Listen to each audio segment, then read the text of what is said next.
Greetings, everyone. Welcome to Artcasters number, I think this is 227. And we've got an old familiar guest we haven't talked to in a while, but we'll get to him in a minute. But we may have a limited time. This may be around an hour show rather than the hour and a half. But so we want to get into it and pack as much stuff as we can. So let's get right into the intros. You're on my channel. You know who I am. But you can find me at, of course, circworks.com, circworks on YouTube, where I've got my series going on right now, Making Comics 101. It's basically step-by-step how to make comics. And so, yeah, really, that's the only thing really I'm promoting right now. What about you, Josh? All right. I am, you can find my art at joshuakemble.com. You can also find a very small sample of my graphic novel about faith and mental illness on quarterlystories.com. It's basically been taken off while my literary agent is shopping proposals. They're in the hands of publishers right now, so fingers crossed. Hopefully we get some good news on that. And then, that's pretty much it. And then you can find me lurking around YouTube by just searching for Joshua Kemble, add in that channel. And every other week, it's weird, but we do this on that channel too. So what about you, Gaz? Where can everybody find you? This is Gaz. I am Gaz. I go by Gazbot online. Yeah, you can find Gazbot.com. That's my homepage that nobody goes to, of course. But I'm on Facebook and YouTube and everywhere as Gazbot. On Instagram, I'm Gazbot with 2 T's because there's somebody squatting on the 1 T that I can't get out of there. But other than that, I do my own comic, The Horror A4. I do fan art. I do a lot of Power Rangers, Godzilla stuff, and I got a big mouth. So here we go. I love it. Let's do it. All right. So Gaz, yes. Tonight we're going to talk about what I call the world building trap. I've heard that, but I guess there's some other terms that may be a little different. But yeah, I was curious. And before that, I just wanted to say, it's been a while since we've had Gaz on. So it's thanks for having me back. Yeah. He had a kid and his life kind of turned upside down. Mm-hmm. So like the Fresh Prince of Bel-Air, you know? Yeah. Now, I think if you wanted to barter for some art, usually I don't think Gaz would be cool with that. But if you could barter with a good chunk of sleep, he might be actually game. Yeah. There's many things I would do for sleep that I didn't think I would have previously wanted that badly. Mm-hmm. But I am kind of coming out of the fog right now. That's good. She's a little over 7 months, and I feel like we're starting to settle into a reasonable routine. I like I was telling Scott earlier, I felt insane for a little while, but I kept drawing. Then that's the important thing, no matter what. If you're like me, I remember when my oldest son was a baby, I would have him on my knee, and I would have to bounce him while I was at my drawing table. Let me see if I can show you this picture. This is not super current, but that's me with the kid at the drawing table. Yeah, well, the Cintiq, but yeah. I remember late nights freelancing with a baby on my lap, and also when getting tired of freelancing, watching every episode of Magnum PI. Every single one with this child. When she was younger, we watched a lot of Ash versus Evil Dead and Power Rangers. I love it. Now that she's older, we don't watch that anymore. Because now that kind of window before they really know what's going on. That is a beautiful window where you can kind of watch whatever. So cool. So you wanted to you brought up the topic. You wanted to talk about kind of this world building trap, and it was funny because you had mentioned that, and then I tuned into Corey's show with Mike, the 48-hour art check, and they were talking about the same topic. So I think I think all artists kind of deal with this, so I'm sure we'll have a different perspective. And we like I said, we might be a little short this time. We might only go about an hour, but if you want more on this topic, definitely check out the 48-hour art check that's from Corey's channel. So they had an awesome kind of discussion on this topic, and it's good too because I watched it, and I think at least for my part, I'm going to come at it from a different angle than they did. So I think that's good. All right. Well, why don't you kick it off, Gaz? Then.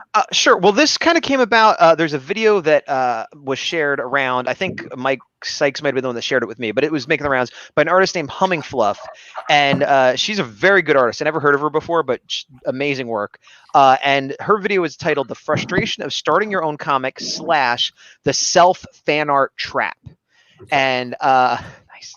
That's a term I hadn't heard before. So same, but I do think it's very appropriate because it's not just about world building. That is a huge component of it, where people get stuck working on the world forever and they never actually produce anything. But the self fan art trap is something that I used to struggle with a lot. I struggle with less now, but I think all artists do to some degree, which is I'm going to draw a character and show that character online. Everyone's going to say, that's an awesome character, get a bunch of likes. I feel really good. I get that dopamine rush.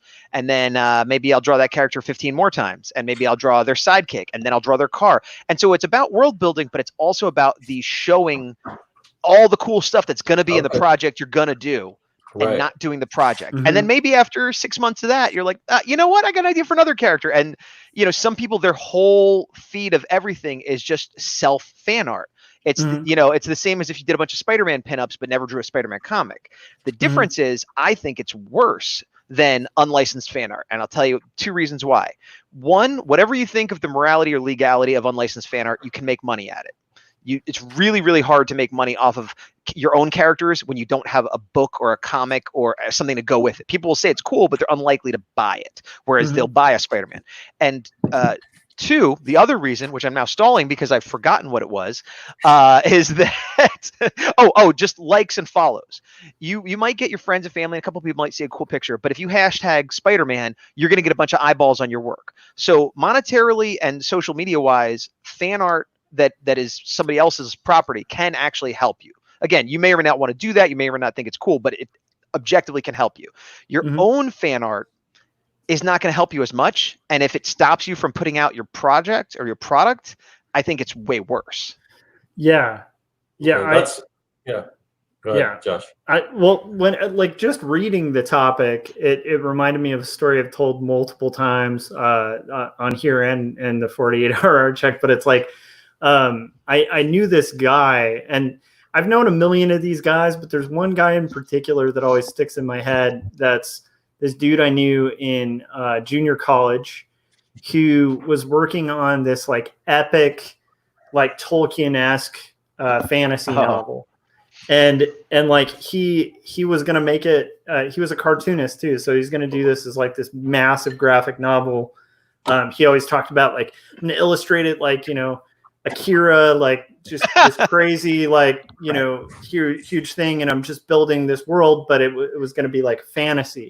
Right. And I remember like, getting into junior college, getting my like transferring from there to university. He was still at junior college.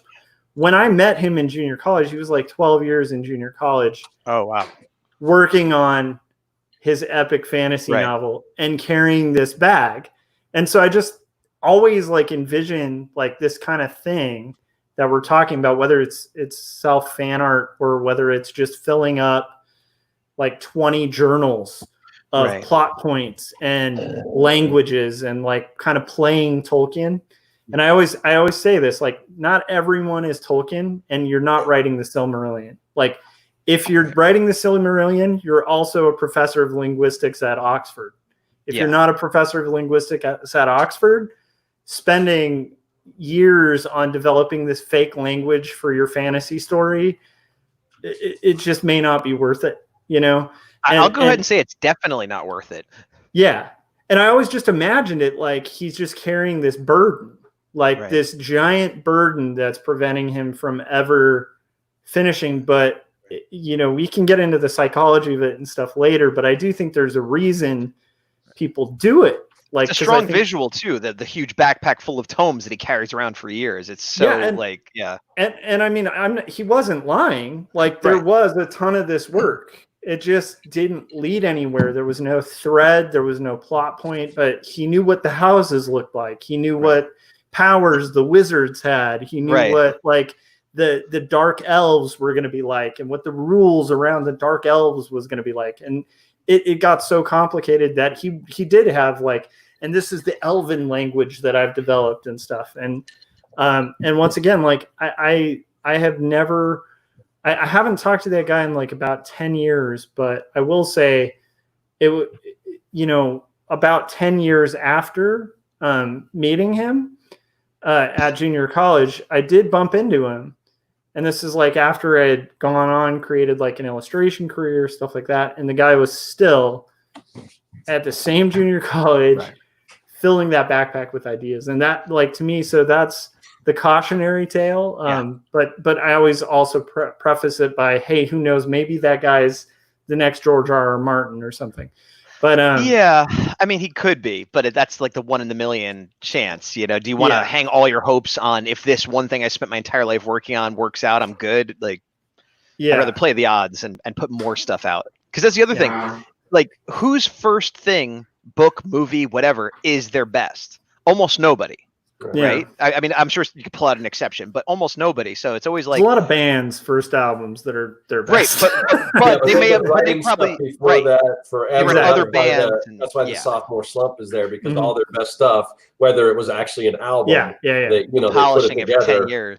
So again, all this has an asterisk that there are exceptions, but that's like what you're describing is related to this, but it's a whole other thing, I think, because there's this idea of like, well, the first thing I put out, I'm this artist, I'm this writer, it's got to be the best thing ever. I've been telling all my friends about it. It's going to light the world on fire. And it gets so built up that they kind of can never come out with it because it'll never live up to it. So they keep working on it to make sure it's going to be perfect. But then they become a better writer. They get older. They see the flaw. You know, like you could never make it what you want it to be. And now you've been talking about it for 10 years. So if it never comes out and you suddenly put something else out, you're going to feel embarrassed. And like, really what those people should do is just let it go. But I understand why they can't, because it's that burden that you're talking about, that idea debt that they just owe it to somebody. Yeah. And I guess the only thread I see of similarity is like, it's like the guy spent, you know, probably about 20 years just world building, and that's it. Like there's no story within that world. And that's to me, like that's kind of the cautionary tale. Does he share the imagery online? Because that would be more like the self fan art if he's putting his stuff out there. No, but the self fan art thing is, I think, on a similar road, but I can see where that could even be slightly more addictive. It could be because more, you're getting that immediate feedback, but you're not having to bear the responsibility of actually delivering the story. But I would say it's better and worse. It's worse for exactly what you just said, that you're even less inclined to necessarily build it because you get that hit of dopamine, you get those likes, people tell you you're smart and good, and so maybe you don't have to finish it. But it's slightly better because as much as I talked about like a picture of Godzilla or a picture of Spider-Man is going to do better than your character no one knows, at least your art is out in the world. People are seeing it. You did finish something. Agreed. And you might get a commission off that, or someone might offer you a job drawing their character. So it could potentially become something. Whereas if you keep everything in a box or on a backpack, it'll never become anything. Yeah. Can I play devil's advocate a little bit? And I think with any of this, whether you're talking about more of the traditional world building or this fan art trap, self fan art trap, I think the key is to kind of know when to stop, and that's not that easy. But for me, because I always encourage people to share their stuff. I say, don't work in a vacuum. Share your stuff. I mean, and that's how, because I'm, a big part of, I think, being successful as an artist today. And the artist that you shared the video with, obviously, she's already got a following and everything. Yeah. But if you're not in that position where you already have this big following, you need to share your stuff, because that's the key to being a successful artist for the most part, is to build a following, build awareness of your work. So I always encourage people to share. And I have people telling me all this stuff, and I'm like, oh, cool, where can I see it? Well, it's on my computer at home, and I don't share any of it. So, but then you don't want to get into that trap either. So I think there is a fine line. I think about somebody like, I don't think he'll mind me saying his name, who we know, Mike Emirates, who is a big world builder and a big prepper, more than I ever would be. And from my point of view, he does too much. But I'm not saying he has the same problem these people have, but he does share a little bit of it. He shares some pinups of his main character, Sissy, and he shares this and that. And he also does some actual fan art of like Zelda or whatever else. So he keeps his feed full of art so people remember he's an artist and he's doing stuff, and he'll pick up a commission now and then. But he's not giving pages and pages of concept art or just talking about his story on and on that's never come out. Like privately to his artist friends, he will. But that's different than publicly. If you look at his public feed, he puts stuff out there so people know he's working on a book called Sisyphean Complex. But it's not full of nothing but fan art, self fan art. And I'm not saying that's the perfect way to do it, but it's a decent balance where he's doing all this world building in private, but he's sharing it a little bit. And also, I do believe he'll eventually deliver on it, unlike some people. Yeah. So I just want to piggyback off on that, because I am fascinated with the way Mike works. It's like there's no way I would do that. I mean, Same. I think he goes a little too far, and I've told him this, so he knows, But to me, I'm fascinated because he's got this really interesting way of doing this, and it's just a process that I'm just not familiar with, and I'm honestly fascinated by it. But for me, and I'll get back to Mike in a minute. I'm just kind of setting this up, but it's important to, whatever I produce, I want to know that there's value, that I'm getting something. I don't want to do a lot of extraneous stuff that isn't going to, get me to that end goal. So to me, when I think of Mike, he's doing all this stuff, and it may seem extraneous, but if I was Mike, and maybe he'll watch this, or Corey's on, maybe he'll relay this, but once he gets his book out, what I really think Mike should do, obviously he's working on this stuff, so he can develop his characters, but it's a lot of time invested. But I think he can get something out of that if, after he puts out the book, put out a process or something showing all these sketches, or a sketchbook or something. Make it be extras in the back of the collection or something. So you can get value of all that work that you created. Obviously, he doesn't want to share that now, because I'm sure there's some proprietary stuff and plot-driven things that he doesn't want to share. But if you've ever seen somebody, like, there's that book, it's a book on the Watchmen, and I forgot what it's called, but it's basically the making of the Watchmen, and you see all of Dave Gibbons. I mean, all the stuff he did, the world building, and that was stuff I didn't even know that he had done. But it's just amazing to see that. So I really think somebody like Mike should take advantage of that and get use out of that and monetize that. I want to chime in there, though, with a disagreement, because here's why that's fascinating. Watchmen. Oh, that's why that book is awesome. Like, looking at the making of is a great thing to do when you've read Watchmen and your mind's been blown by this whole world that was built and then made into a story that happened. The other thing is like I love, like, one of my favorite books is this book called Meta Mouse, and it's the same thing. It's like a version of all the comps and studies and, like, even submission letters that Spiegelman did to make Mouse. And it's a great book. If there were no Mouse, I don't know if it would be that great of a book. Well, but are you saying it has to be at the level of Mouse, or there just has to be a product? Because Scott did say after his book comes out. Yeah, that's my point. So, like, in the case of Mike, that's ideal, because when the book comes out, if he releases that book, that'll be 2 books. That'll be awesome. Right. The second book being held up by that finished work, right? Right. But I do think, like, some of the stuff Gaz was kind of touching on is more of, like, people who stay in the building. Yes. And don't really, like, it's almost equivalent to, like, taking selfies, working out, but never working out. So it's like you're posing, like, holding a dumbbell, like, worked hard at the gym today. I got a better one. Actually doing the work. I got a better one, because those people might actually work out, like, because they have to look somewhat decent in the pictures. Music. I'm not in a band, but I have been. You're in bands all the time. I'm sure you've met musicians. Well, I use the term loosely. I'm sure you've met people who play music that noodle around on their guitar, and they could kind of play half of a Metallica song, and here's a funny little riff I made up, and I jam this out. But if you want them to play a song all the way through, even a cover, they have a hard time doing it. If they try to play with anyone else, they kind of can't play with them. They never really finished learning how to play guitar. Yeah. They just noodle little stuff that's fun when they feel like it. And to me, that's the same as the people who just noodle little characters and throw them up, and hey, look, they're at a pond. Perfect analogy. I think that also explains, like to me, it's like, even the way I view music's very similar to art, where it's like, for me, I've also known guys who, like, all they do when they pick up a guitar is play covers. And you're like, oh, come on. Okay, have you written anything? And they're like, well, I can play Paradise City or something. And you're like, well, yeah, but, like, what about yours? Like, you've never wanted to, like, say something with it?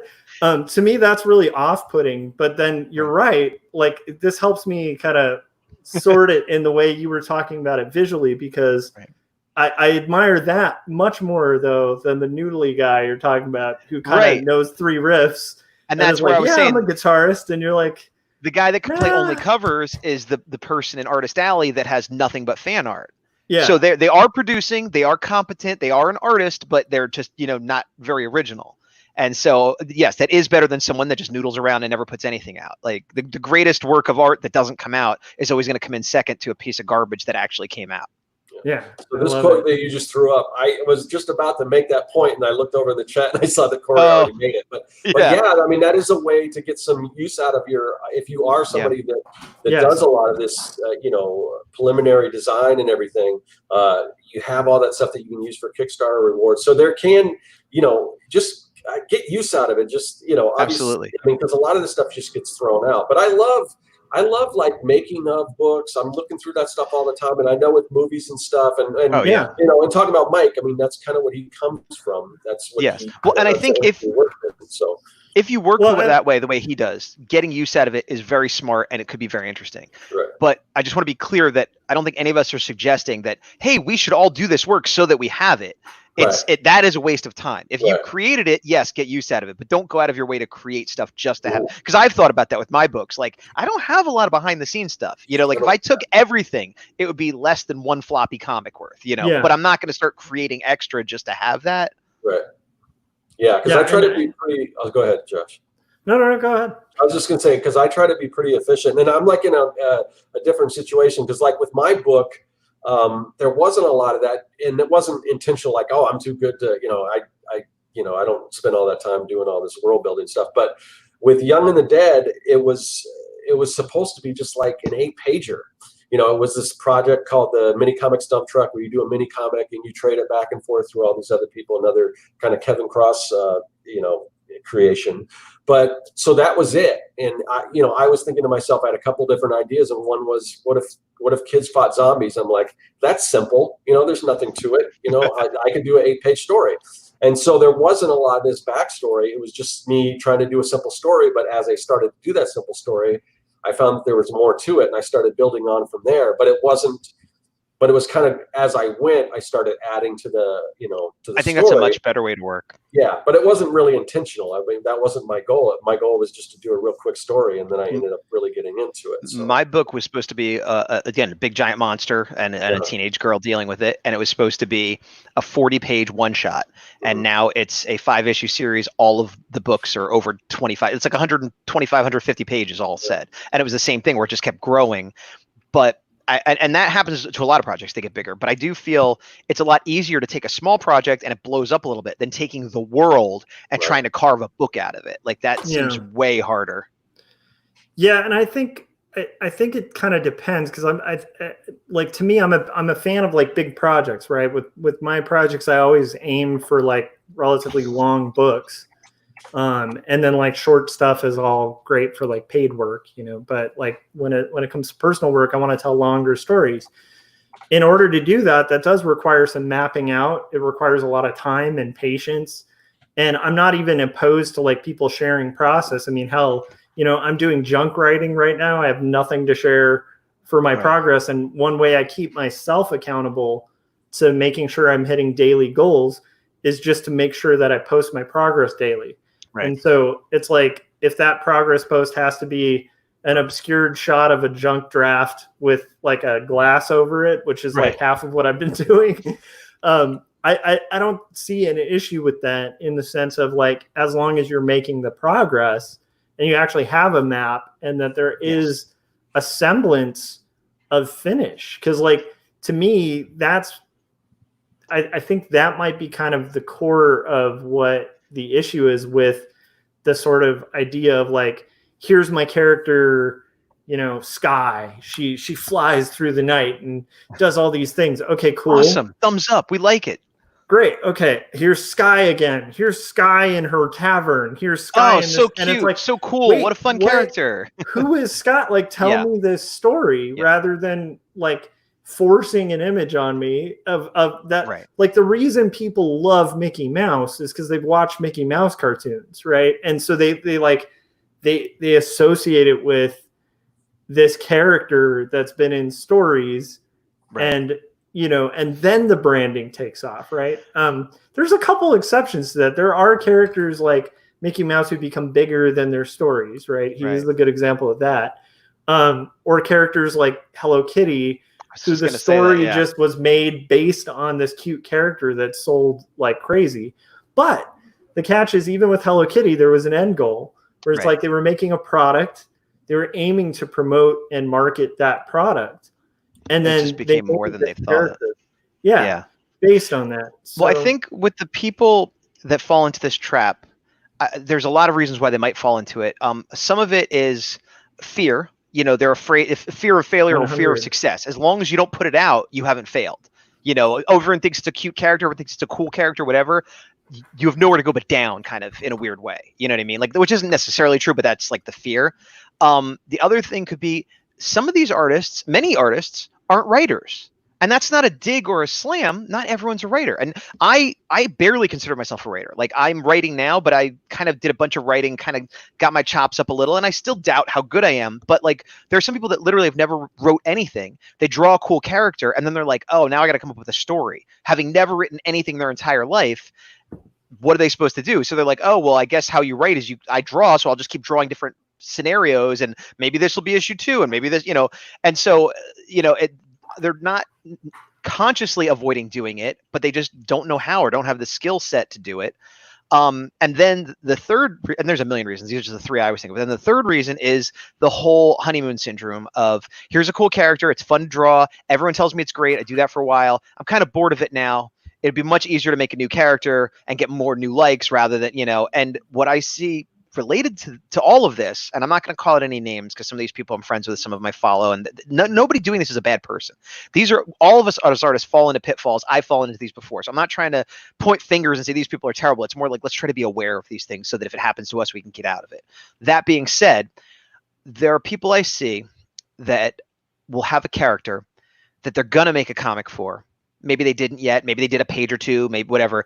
And they'll start doing team ups with other characters. And like they'll bill it as though it's Wolverine teaming up with Batman. Like, oh, we're crossing universes. And they'll have like a pinup of the two of them, and each one drew their own characters. And that's fun. And there's nothing wrong with that. But they're not saying, hey, this is a fun thing I did with my buddy. They're selling it as though it's it's nothing.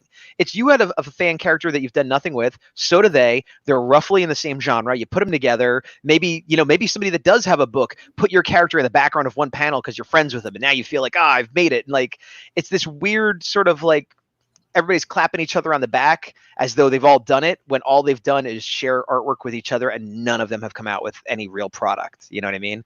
And again, I'm not trying to say these are bad people or make fun of them, but it's a weird thing where they're all having the same issue, and then they reinforce with each other that they're doing fine. Yeah, no, I could totally see that. I do agree. I think there is like a huge semblance of fear. I also think like there's another thing, which like, you were talking about the honeymoon stage. I think that's perfect, because that gets to the fact of like making stories and like creating characters within a story where the story connects and the character connects within the story with a reader enough to have them really get that to that point where they'll look at fan art, where they'll look for things about that character. To do that requires commitment. Right? You have to actually live with that character. You have to like walk through it and like figure out the beats of the story, how that person's going to react, how their dialogue is going to work. Right. And there's a lot of that hard work that like, no matter how much world building you do, when you put those characters on the page, whether it's someone else writing or you writing, or you're not even writing, maybe you're just doing a silent story, which is what I'd recommend for that's still writing. Artists who want to do stories. That like want to do comics. You can do wordless comics. There's some of the most brilliant comics out there have no words. And but regardless, when you're visually telling that story, making that compelling character, making the character memorable enough to where they're going to respond in a certain way to a situation that's different. Like Popeye responds differently to somebody bumping into him than Olive Oil, right? Like that's what makes Popeye Popeye. It's like he's got his own quirks, and to get into that is work. It's fun, but it's work, and it's going to lead to problems, like inevitably. So and a lot of these artists want to get the payoff. Yeah, people like the payoff and the idea, like the fantasy of having created like a character like Popeye or Spider-Man. Even if they're not aiming that high, like when I was in high school, I had a ton of characters. All of them, I would draw a bunch, and this is before the internet because I'm old. I would draw a bunch of them and like show them to my friends and around school and stuff. And maybe at most I'd do a page or two of their comic, and then I'd move on to the next one. But then I'd have them cross over and whatever. And like a perfect example, this one guy, I think his name was Psycho Dude. Totally generic. What was his real name? I don't know. I don't even remember what his powers were. He kind of had this, generic superhero costume and whatever. But I remember specifically, I drew this one picture of him where his costume's all ripped up and he's beaten and bloody and he's like, oh, getting up. I'd never written a comic of his at all, but I'm like, oh, this is like the penultimate. He's been through it all. And I was showing everyone like, oh, it's going to be great when because it was this epic moment that would come at the end of like a 12-issue run where the hero is almost destroyed. And and I'm trying to get that feeling from this one image. And it's like, yes, illustration is an art form where you can do that sort of thing, but that's not what I was doing. I wanted this to be like the death of Robin, my Psycho Dude panel, and couldn't understand why nobody was as impressed with it as I was. Cause I knew the whole story, and they're just like, yeah, oh, he's beat up in this one. Okay. I do want to bring up that, this point about Brian Froud and the Book of Fairies, I think that actually doesn't run counter to what we're talking about. Cause when I'm talking about story, I'm not trying to say everyone should be making stories. Maybe your goal is just to be an illustrator. But if your goal is to be an illustrator, illustrating like the same 4 people in 4 different poses in different environments, it might work. You might end up with like an Emily the Strange kind of scenario where a whole world builds out of that. But I have to say I'm kind of along with Gaz in seeing that really frequently online where somebody will draw like their weird character in 50 iterations talking about this is when they're at the dungeon and it's this thing. Right. And you're like, okay, well, why should I be invested? The catch with Brian Froud's Squished Fairy books, right, which are brilliant, is there's a premise to it, right? There's an intention, and he finished it, got it published, put it out there in front of readers, and it had a finished premise.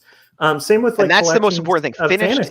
That's the only requirement as far as I'm concerned. Yeah, it is. He had a strong premise and all that, and there's nothing wrong with putting out an art book or a prose book, or I'm not against any of that. I'm not saying that can't happen, but finished. I don't care what you do, but if you don't finish it, it's worthless. Well, it's not worthless. I mean, you get enjoyment out of it, you have fun, but in terms of making it be the thing you want, it's never going to be the thing you want until it's finished into whatever it is, even if it's just an art book of if he had done a bunch of kind of loose fairy sketches and kind of shared them around and never really done anything with it, no matter how good it would just be him sharing a bunch of fairy sketches. It wasn't until he put it together in a book, cobbled together, however it happened, made a finished thing and said, hey world, judge me by this. I'm putting it out there. I'm taking a stand. I'm being brave. And win, lose, draw, fail, good, bad. He has my respect for doing that. The person that just keeps doodling fairies all day, I'm not mad at them. I'm not upset with them. I'm just you're kind of not living up to your potential. You're kind of not taking that next step. You're just kind of keeping it at that low level. And if you're happy with it, that's fine. But I, again, see people that aren't saying, hey, I just like to doodle this. They're like, oh, it's going to be epic when it happens. Just wait and see. Just wait and see. Like your friend with the backpack.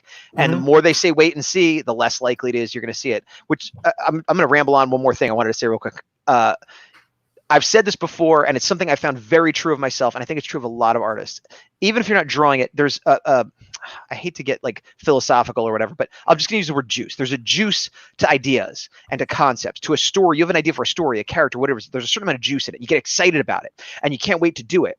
And you tell your friend, and they go, that's a great idea. And you lose a little bit of that juice. And then you tell a couple other people, like, oh man, that is a great idea. And you lose a little bit more of that juice. You do a quick character sketch, you throw it up online, and everyone's like, that's great. You've lost so much juice now that burning excitement of that thing, it's gone. You don't even want to do it because you've got the dopamine rush. You've got the likes. Everyone's told you you're great and smart for thinking of it. Now it's just a bunch of hard work to make it come true. So I try not to tell people, and I'm not saying you have to be a secret, like, oh, I'm not going to tell anybody anything, but I try not to talk about stuff too much because the more I talk about it, the less juice I have to want to do it. Right. And I think that's true of most people. Yeah, it's definitely a fine line because, like I go back to what I said. I don't take it back, but you got to share. But there is that danger of, oh, I shared this, so it's like it's done.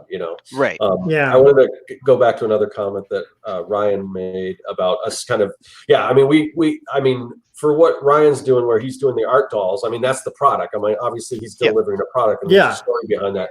I mean, we are definitely focused more on comics. That just that's what we talk about. But I'm hoping no matter what you do, you'll get something from this. Like, because I listen to like the 3 Point Perspective podcast. I love that show. Jake Parker and Will Terry and I forgot the other guys. Lee White, I think. Lee White, yes. So they're more focused on children's books. I don't really do children's books, but I can still get something out of it. So even though we do focus on comics, and we will continue to focus on comics because that's what we do, hopefully no matter what discipline or what form of artwork you're doing, you're going to get something out of it. Well, and actually, I can also just reiterate what Gaz is talking about isn't unique to comics. Like I see it with a lot of children's book illustrators as well. Right. I see it with a lot of young illustrators. So it's And I do agree. I don't think we're talking about kind of what's being done with like the art dolls, where there's a story that's being fleshed out, and you're making a product, and the end product, and also the framework of the whole project is world building, which is, I think, kind of a totally different thing than what we're talking about. Even if there was no story, like I own art books that are just of artists I like. Yeah, that's still a finished product. That's the point. Yeah. Like, I mean, some of my favorite artists are event poster artists, right? And they're not necessarily telling narrative stories, but they are making a bunch of rad event posters. Right. And so usually there's a story in that image, Yes. Yeah. To me, it's more of like a, I think Gaz hit the nail on the head with the idea that, like who is being fulfilled from this. And he mentioned like, well, it's self-fulfillment.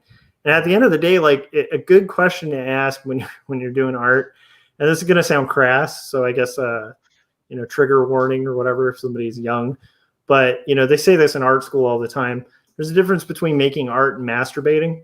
Right. And one is very self-fulfilling and is not really being presented to an audience, and it doesn't really have much of a function because it's just you felt good about it. Like I feel like an artist. So a good example of that, and by the way, there's nothing wrong with that, right? Like you can go to a pottery barn and get like a nice little mug and like paint it and feel like an artist and call it a day, or have like a wine painting party, right? Yeah. And have wine and everybody paints, the same painting, and you feel like an artist, and you're an artist for the day. Great.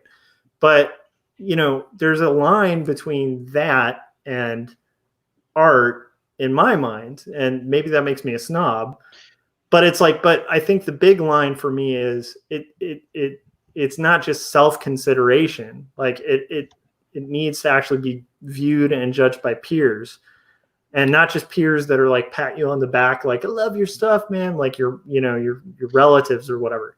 And in that context, I think that the pottery stuff and a lot of the stuff that Gaz is talking about on Instagram really isn't much different than just going to like shooting a picture of like, hey, check out the paint by number painting I finished. I mean, there is a little bit more skill involved if you're creating an image. It's a little better, yeah. Yeah, but I always break it down, and I feel like every time I talk to somebody about anything art, like I always come up with this, where I break it down to two basic categories of artists: the hobbyist and the professional. And when I say professional, you might be making money at it, you might be making your entire living at it, but that's not what I mean. It's a mindset, it's a way of approaching it. The hobbyist does what art they want, when they feel like it, however long they want to do it, and then move on and don't care if anybody likes it or whatever. The professional works on their art every day, does stuff they don't want to do to get the product done, researches things, puts stuff out. Again, maybe they're making money, maybe they're not, but they're treating it like a job. They're taking it seriously, and it's not fun a lot of the time they're doing it because it's serious business, and they keep doing it anyway. And so to me, that's the difference between a hobbyist and a professional, and neither one is wrong or bad. What I don't like, though, is when a hobbyist tries to pretend they're a professional. Yep. Then I get annoyed because look, if you just want to doodle what you want whenever you want, that's fine. And it makes you happy and your friends like it. There's nothing wrong with that. That's a positive thing you're doing with your life. But when you keep telling me you're going to put a book out and comparing what you're doing to what I'm doing, it gets a little insulting and it gets a little old. Just do your doodle. Stop saying you're going to be the next big thing. It's fine. You only like to draw on Sunday when you feel like it. That's fine. You're a hobbyist and that's okay. But you tell me you're a professional, now I'm going to start judging you and explaining why you're not doing well and what you need to do to get better. And it's not that I think I'm perfect. I constantly criticize myself and need to get better. And so what it is if you're saying you're in the camp with me, all right, come on, we both need to get better. Let's go. And so it comes from a good place, but it pisses a lot of people off when I try to help them become a better artist because no, I just like to draw what I want when I want. It's like, okay, well then get out of my camp. You go to the other camp. This is the camp for serious artists that want to get better and put things out into the world, like having said that, guys, I just want to bring up this comment because it kind of goes hand in hand. I think there's also a trap thinking that you need to improve your skill set before you release work. The comics fan base is notoriously harsh towards bad art. So the thing I wanted to say about this is there's another thing I always encourage people to do as well. No matter what skill level you're at, I still think you should be sharing your art because part of being an artist, assuming like Gaz was saying that you are on trend or your goal is to improve yourself. You're on team art. Yeah. Team art. I mean, that it's good to put your stuff out there no matter what level, because as you get better, you will that progress. People will see that progress and let people know. Don't go like Gaz said, where you're saying I'm a professional artist or I'm at your level or whatever. Just be honest with where you are and say I'm learning. This is my journey. And as you get better, and it's never too early to start, building that following, because as you get better, your audience will grow. And if you wait until you're at a certain level before you start to build that audience, you're way behind the 8 ball. 100% agree. 100%. I also want to chime in there. Like my whole career is due to that. Like what you just mentioned, Scott. It's like I was, most of the work I was getting for illustration wasn't seen by other people. I was working in-house doing educational art, based on art that I had built in school. And the only thing that actually made me be able to build my name in illustration and kind of hold a career at it was literally what you're talking about. And it was mostly through Threadless, which at the time was mostly based on a competition and forums. And so, and people were notoriously harsh on these forums at this time. What's interesting is we had, one of the Fan brothers who are award-winning, children's book artists on here who were also there around the same time as I was. And they attributed getting good at art because of Threadless, because of those messages, because they took it to heart when people were like, dude, that arm looks like crap. Your composition sucks. When you get statements like that, and you take it in and you actually try to learn from it and adapt, it actually does modify and improve your art. That's how I learned t-shirt design, was talking to the market and hearing people say well, I don't really buy shirts that are just a box put on a shirt. So, come up with an inventive way to have it so the shirt's the canvas rather than the square of paper. And all sorts of rules like that you learn the hard way just by hearing it from the person who potentially would buy it if you just did this. Well, that's learning from your failure right there. I mean, that's and from critique, and that's super important. If you can't take critique in art, get out. Once again, Dad was saying, there's different camps. There's different camps, but you're definitely not in the camp that I and a lot of my friends are in. Right. And I agree with Gaz too. And I think part of why we all get furious and fired up, I feel fired up just talking about it. Is because, and it's laid out really well in, the War of Art. I say the War of Art so often that I almost said the Art of War, just because I was but the War of Art's a really great book that every single creative should own. Wait a minute. Okay. we're gonna go off on a little tangent here. Is this the book you're talking about? Yeah. I hate this book. I got 30 pages in and decided to get rid of it. I didn't donate it to a library because I don't want anyone to read it. I completely disagree with you. I hate this book. I think it's terrible. What's funny is you quoted something from it, though. So, well, I'm not. Everything has good points and bad points. Yeah. I mean, there are a few things, but it might be a personality thing. Go ahead. The key takeaway. Okay, so you don't like it, but the key takeaway that he really clearly lays out, that I think you were laying out as well, is the idea that like when you get into art, you need to show up as a professional. Yes.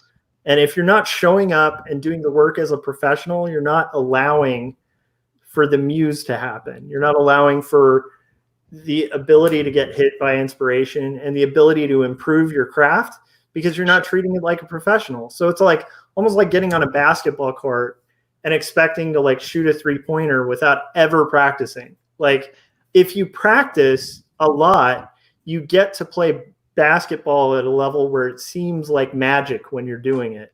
Right. But same it's as not. when you could draw in front of someone that can't draw. They're like, oh, you're so talented. It's like, yeah, I've been doing this constantly. No, and I agree with that point.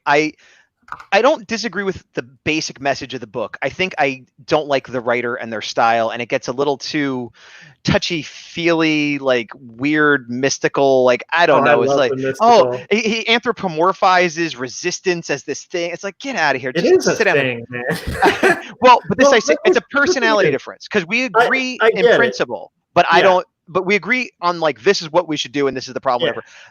When you see every artist to read that book, that's not true, because I'm an artist who doesn't agree with you on the book, on the way the book describes. Although weirdly enough, I've read the book once. You a copy, right? Yeah. Oh, go ahead. I was just gonna say I've read the book once, and I didn't have, I guess, the same aversion Gaz had, but it didn't stick with me. Like you guys quote it all the time, and to me, I mean, I remember reading it, but I don't remember the book, so it didn't have that kind of an impact on me. And I just based on the reason why what Gaz says, a lot of that stuff I don't really get into, like the mystical stuff, but so maybe that's why. But I'm just, but it's interesting to hear these different views. But I didn't want to derail too much, but I had to, because I've gone on rants about how I don't like that book, so it was just funny to me that you're like, here's the best book, and it does do well for a lot of people. Like, but it was also highly recommended to me, which probably set it on a pedestal. You know what I mean? Before I even started. Yeah, and I'd say, like, I think you might have gotten more out of it if you weren't somebody who was already practicing what it's talking about. Like, being the fact that, like, you're not really the intended audience for it. Like, like I said, I have a couple of copies of that. I like to give it to people. You wouldn't be one of the people I'd give it to, because I'm like, oh, you're working. You're doing your thing.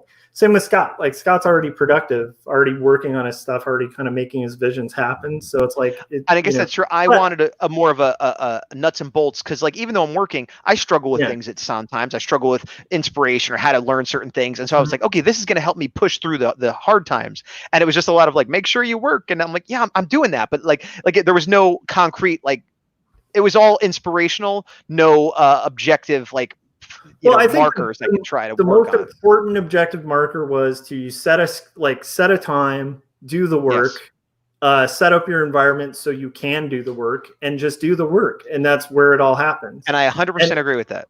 And to me, I think the mystical part, I think, you might not like talking about it, but I don't think there's an artist around who can really pin down where ideas come from. I mean, it's a complex, weird thing where it's like, I don't know why, but like I'll sit, I'll sketch, I'll bang my head against the wall, and then I have this cool idea happen. And some of it's me, but I don't think it's all me. I think there's this weird kind of thing, inspiration, whatever it is. And I think most artists have experienced it, where you're like, I don't know where that came from in my story. Like, I was writing something in my story the other day, and a plot thread tied. I didn't do it. It just happened. It just popped in my head like, oh, that like totally ties into this. That wraps that thread up. Boom, done. It's magic, but it's not. It's work. But it feels like magic when you're in it. I appreciate that is true for you, and I'm going to leave it at that so that we will stop talking about this right now. We can't leave it because we got somebody on the fence. Because okay. Frank said that the book was in a shopping cart, but now he's debating. So I don't know. I mean, based on what I said and what Josh said, depending where you are in your life, it might do something for you. If you're already going to the drawing table every day and working, don't buy it. It's a waste. Right. But if you need motivation to just actually sit down and draw, then yeah, maybe it's for you. Yeah. Mm-hmm. All right. So we got about 10 minutes. So is there, based on the self fan art trap, the world building trap, what haven't we talked about that you wanted to mention? Well, one thing I'll say, going back to the world building, because it's hard to know how much is enough. You know, if I work on it for a week, is that enough? Is that too much? If I do, you know, like the metrics are different for everyone, and a week might be a lot of work for someone and not a lot for another person. Me personally, I probably should have prepared more than I did for the book I'm working on. Because I've said now, like I'm on issue 3, and there are like characters that I still don't really have a handle on drawing because I don't do the fan art so much. Like my main character is this girl named Boots. And let's say in the 3 issues so far, I've drawn her 40 times. Let's just say that. That means in my life, I've probably drawn her 50 or 60 times. I did her a handful of times before I started the book. Once in a while, I'll sketch her for myself, but I have no fan art of her on my feeds at all, you know. So I'm kind of going the other extreme, and not intentionally, not to prove a point, but it's just sort of like, okay, I'm working on the book now. I'm putting them in the book. When I'm not working on the book, I'm either studying or doing fan art that will be able to be sold or draw traffic to my site.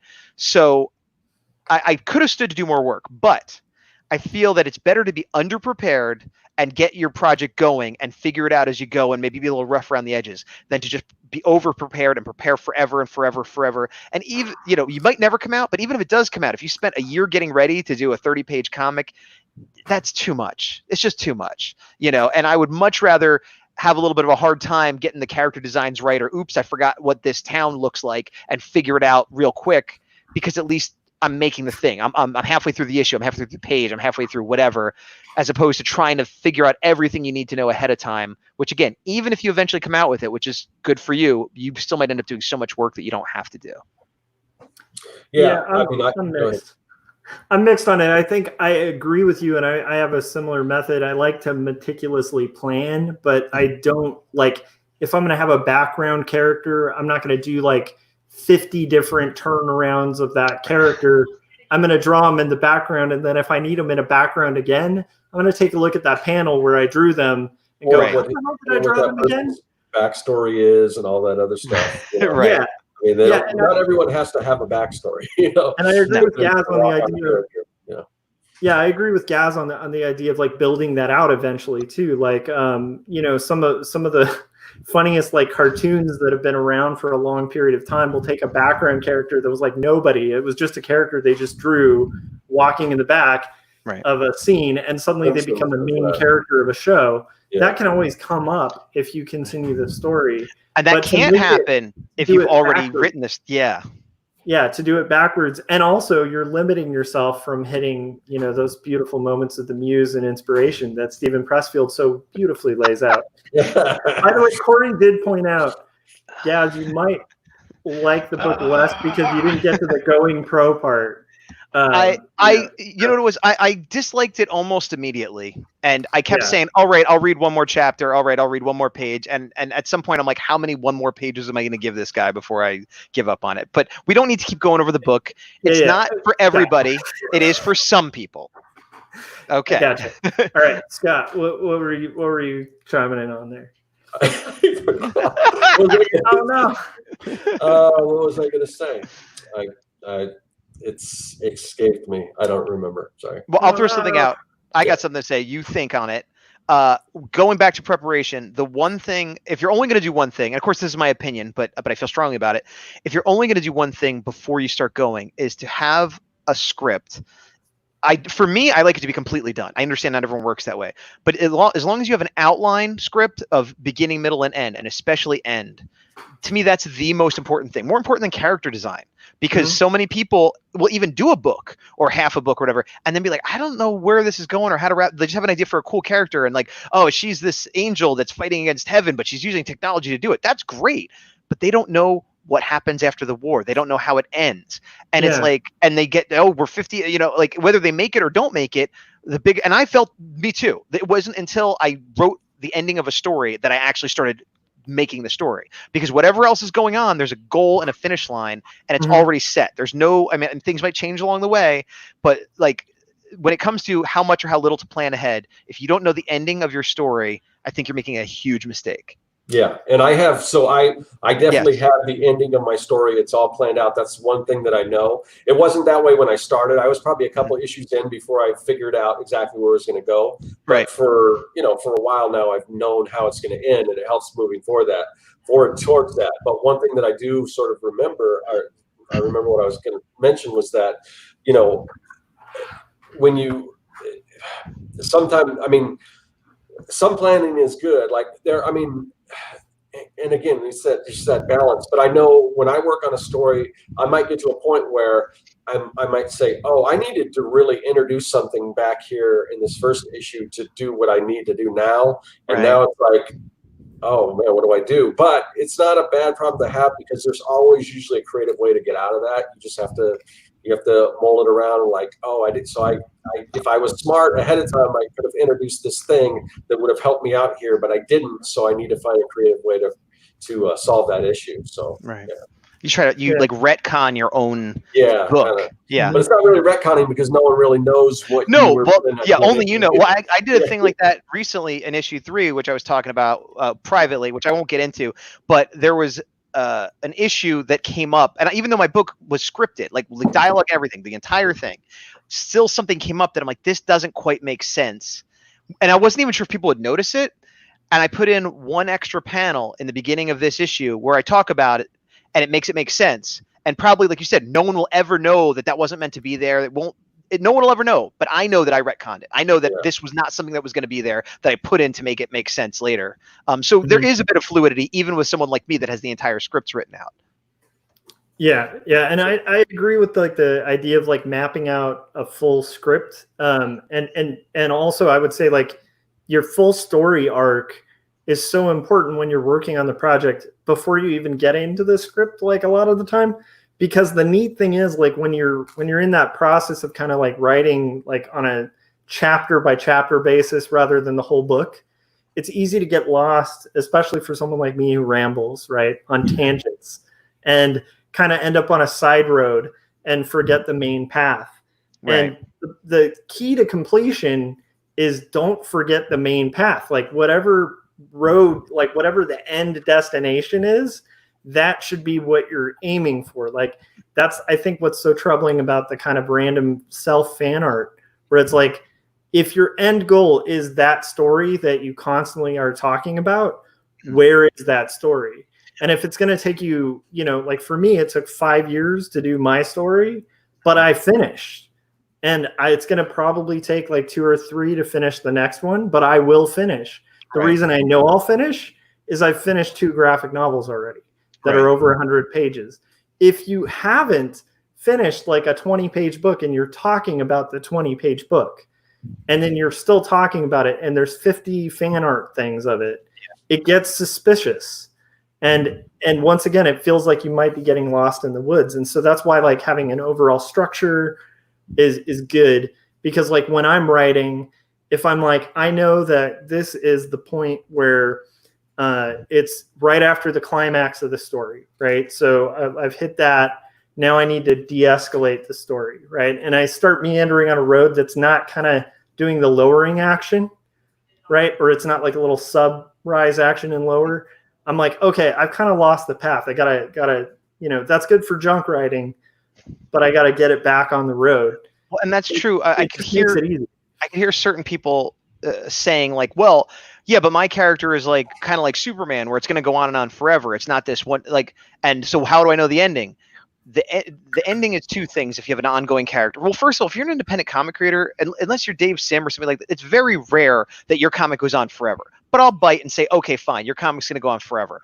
The 2 endings you could think about are, 1, the ending of the first story arc. Whether it's 4 issues, 10 issues, 20 issues, something happens. They fight their big bad. They meet their mother. They lose their leg. Something happens. So think of that as the ending, even if it continues after that. And the other thing you could think of is the character arc of this person. Who are they? What do they want? What will they do to get there? How will they change over time? And if you go, well, they're Superman in the beginning, but by the end of it, they're going to be Doomsday or whatever. Like keep that in mind, so that when you do each of these story arcs, you could put in little pieces to help you get there. And again, if you ever get stuck, you're like, well, I know they got to end up there. That's where their character goes, you know. So like the short first arc, and then the long term, what you want to do with this character over 30 years or whatever plan you have.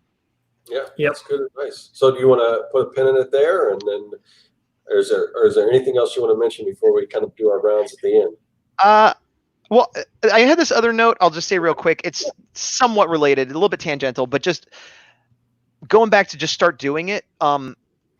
If you are someone who's doing this self fan art and you're worried, like, well, I could draw my character real well, but I'm not good at drawing chairs, or I don't know how to draw conversations, which is why I always show the epic fight scenes or whatever.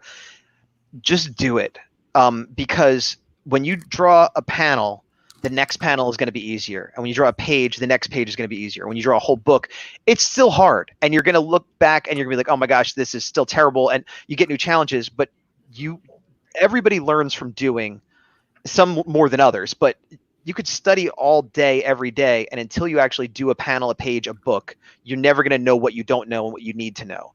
And you will increase your skills and your confidence and your self-respect so much, so quickly when you start putting something out. Even if it's terrible, even if no one buys it, you have a book you finished that is worth a lot on all different levels than just doing sketching forever. And you owe it to yourself to do that. If that's something you want to do, start doing it today, immediately. Yeah, I think that's a good part to leave it on. So, all right, Josh, where can everyone find you? Search for me on YouTube, Joshua Kemble, and then you can also check out my illustrations and other such wares at joshuakemble.com, and you can see a very small preview of my autobiographical comic about faith and mental illness that is currently being shopped to publishers. So yeah. All right, and Gaz, what about you? Where can everyone find you? Well, as I said before, Gazbot.com. I'm on Facebook, YouTube, Instagram, Twitter, blah, blah, blah. I'm Gazbot everywhere. My comic is The Horror Ray 4. It's a 5-part series. I'm working on issue 3. It is taking a very long time to come out because I have other work and a baby and that kind of stuff. But I also sell a lot of fan art. So if you want to buy some fan art, hey, I'll sell that to you too. All right.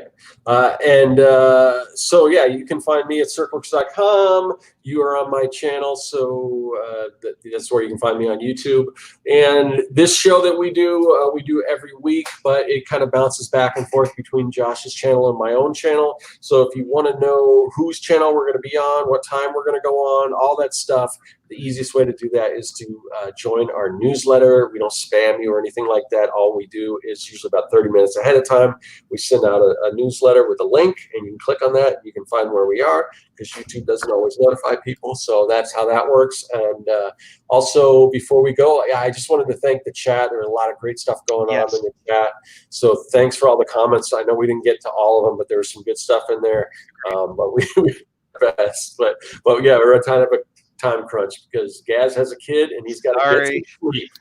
Yeah, he's got some sleeping to do. And I get up an hour before my kid so that I could do some comic work before my day starts. That's the way to do it. That's dedication, man. Hang in there, man. I'm stoked though because it gets really fun. Like one is a good age. So having a kid is the hardest thing I've done. It's a little bit harder than making a comic. Yeah. Well, thanks for having me. It's easier than comics, though. It's weird. It starts to get easier. Comics don't ever.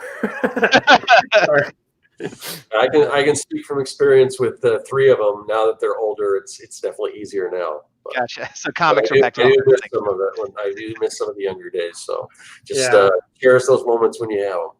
All right, everyone. We'll see you next week. Bye, everybody. Thanks. Bye.